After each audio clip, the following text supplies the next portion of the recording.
Susana Coppel, thank you so much for being here with us today. I am super excited to be here. Thank you for having So me. tell us about you.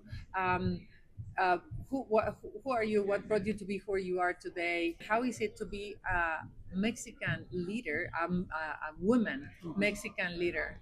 I am super excited to chair. I was born in Culiacan, Sinaloa, in Mexico. I have lived the past 30 years in Sonora, so northwest of Mexico, border with Arizona. Norteñas, norteñas, Yes, venga. yes. I went to Tec de Monterrey. I studied business. I come from a family of entrepreneurs, business leaders, and I saw that as an amazing way to grow and an amazing way to um, have impact in a country. If we have 1,700 stores all over Mexico, we're a department store. Um, we sell to our store credit. We have a bank. We have a pension fund. I saw my grandfather start the business 80 years ago. My uncles work in the business, and then now I'm third generation. So my cousins and I are part of the board of directors. We're part of the shareholder meetings.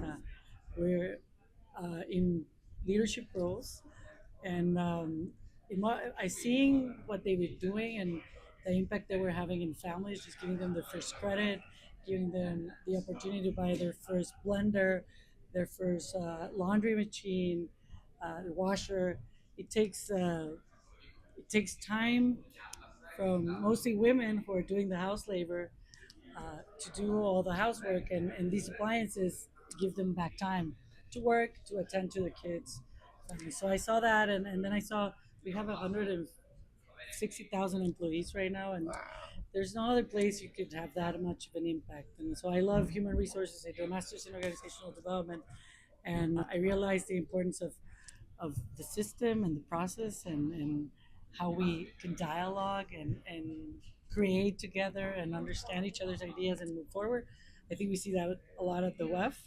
I don't know if I'm making No, this but too you also long, no, but no. This is, but also, back and I forth. mean, like we're women, and at my time, at least, I didn't have all that role models. Time has changed for Latinas or Mexican women in Mexico, but also Mexican women in the U.S. How do you see that? Oh, I seen a lot of change when I started, even at Coppel, the top leader management.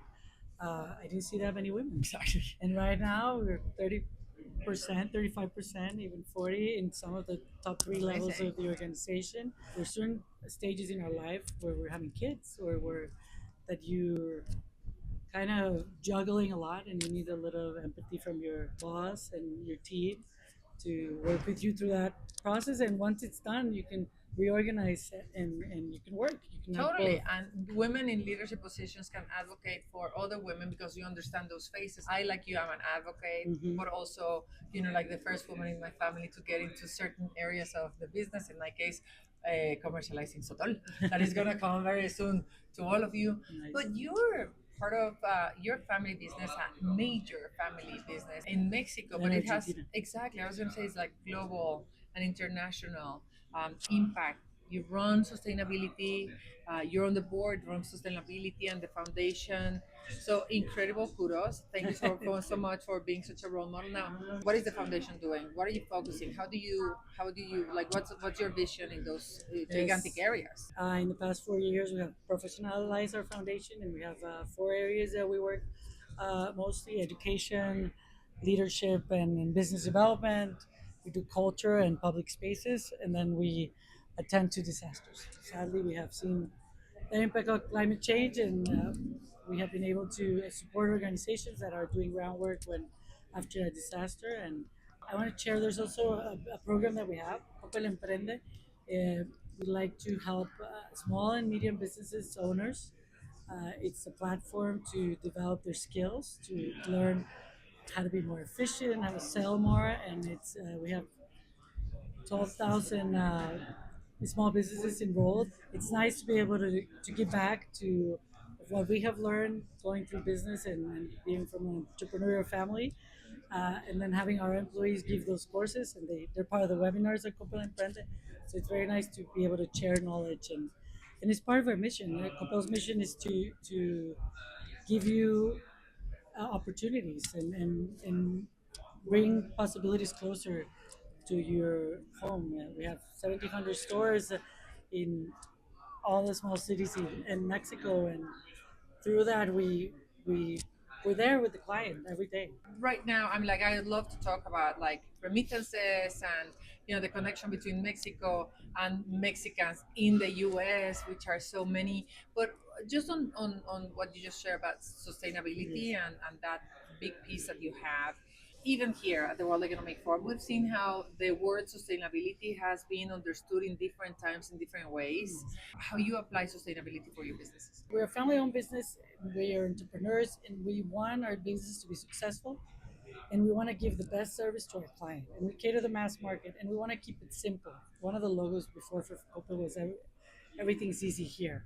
And to make something easy, you gotta make you gotta be sustainable. You gotta be efficient. So it's in our core values to make things simpler. Through that process, we have tried to professionalize our understanding of sustainability as the world has. So how much, what's our footprint, and how are we impacting communities with our stores, and we have more data now to understand, but I feel it was part of our DNA to be sustainable. I think that this is a very good message also for small businesses to look at sustainability not as a ESG or any given pressure necessarily, but also as a smart way. Yeah, it's not just compliance. I think Exactly, exactly. everyone understands in a small business, if you use less paper, then you're going to spend less money. Right. So if you make a better route for delivery, then you're going to spend less gas. So I think we see it, and you can see it in your strategies every day. Right. Okay. US, Mexicans or Latinos, Mexico.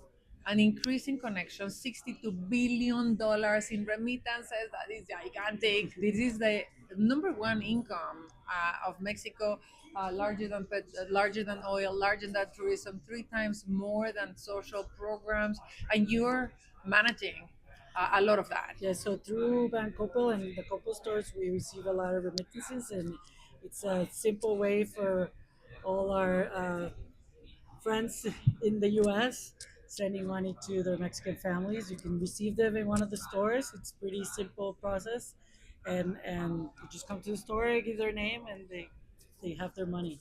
If I would have a magic wand or you would have one to say like how would we raise awareness of the incredible contributions that the Mexican Latino are bringing even to Mexico through remittances, is there any way where we could have like an awareness raising or a communication campaign through your stores that you could think like, yeah, you know what, Mexicans receiving the remittances should know what like Latinos are doing and how they are making it in the US, how hard it is sometimes, but also to say a big gracias, right? I don't know. I think your platform is a great place to start, right? To talk about the data and how we're doing and what's happening. I think there should be more bilateral conversations.